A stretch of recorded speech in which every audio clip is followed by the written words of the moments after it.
Survivors fleeing domestic violence can face numerous barriers. A new report looks at how transportation gaps, especially in rural areas, can sometimes leave survivors with no way out. Joining us this morning is the lead author and researcher of the report, Dr. Miranda Pilipchuk, and Angelika Urich, the founder of WomenFirst. I was just making so sure that I said that name properly. But you were doing so well. You were doing so well. Dr. Pilipchuk, tell us a little bit about this report and what generated the need to do so. Absolutely.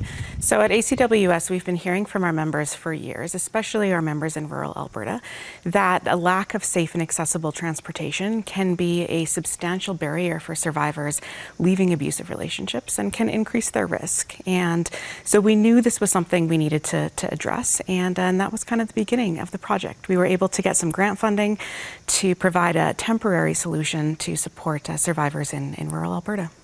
And you also had the report highlighting numerous different scenarios as well. Mm-hmm. Yes, so we tried to base our scenarios off of real life situations that we've heard from survivors and we've heard from our members supporting survivors across the province. And they're really quite heartbreaking, especially for someone who's in an urban setting, hearing things like, you know, the closest shelter that has space might be 4 hours away in rural Alberta. That's going to be a $1,600 cab ride. And that's something that's incredibly hard for a lot of Albertans to afford right now. And especially now when, you know, we are very cognizant of the fact that, you know, there are emotional barriers, there are physical barriers to somebody leaving an abusive relationship, but there's also financial. And as you said, transportation is one of those that becomes very limiting. And with that, Angelika, you created a WomenFirst. Tell us about the organization. So WomenFirst is a ride-hailing company. We only have female drivers, and it's specially made for women and children. What made you decide to create this organization and you know, to establish it?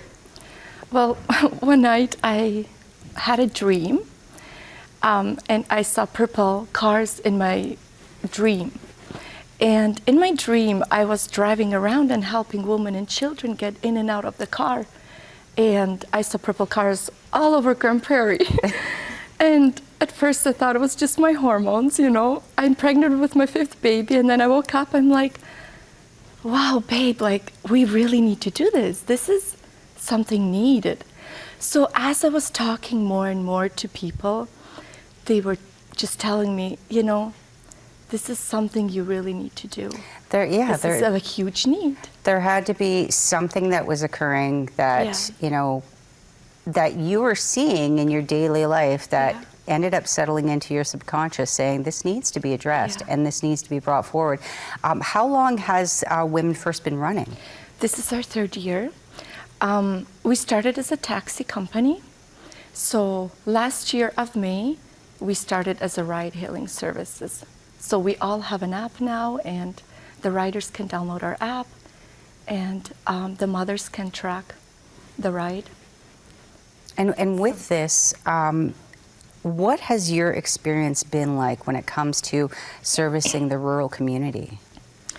You know, we have seen a lot of, like, we hear every day, the customers, they tell us so many stories, what they go through, and honestly, in our cab, we cry, we pray, they vent. It's just, our mothers, drivers, are all with big hearts, and they understand the customers.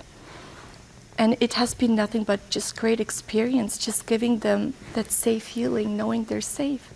Indeed. And to many of them, I'm sure it feels like a life-saving service for them. Yeah, some of them have been saying they're scared to take a late night, especially ride. They will not go out if they know we close at certain time, or they'll get a ride with us before we close.